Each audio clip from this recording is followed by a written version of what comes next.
না, অনেক তো পয়সা করে জমালাম, একটু চুলের পেছনে খরচা করা যাক। একটু শ্যাম্পু ট্যাম্পু করে চুলটাকে একটুখানি স্মুথনিং করিয়েই বাড়ি যাব আজকে।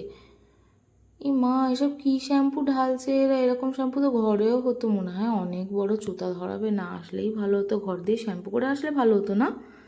কি হবে যেন মনে হচ্ছে কাপড় কাচ্ছে আমার চুলটাকে। এরকম 12টা 5 হয়ে গেল আমার চুল। যা যা, এটা আবার কি জড়াচ্ছে? এই তো জড়ানোর পর আমার চুলটা থাকবে তো। কি আরাম! এরকম যদি ঘরেও আমাকে কেউ হেয়ার ড্রায়ার করে দিতে পারে। এই বাবা, এটা কি করছে?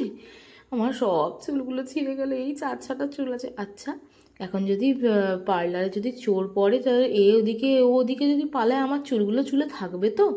কি হবে তখন? এই যা, পার্লারে আবার চোর কী করে আসবে? এইগুলো আবার কী করছে? চুলগুলো আবার জ্বলে যাবে না তো সেই ক্যামেরার মতন? না, বেশ ভালোই লাগছে আমাকে না। কি সুন্দর চুলটা সিলিক সিলিক করছে গো। কি সুন্দর লাগছে, সুন্দরী।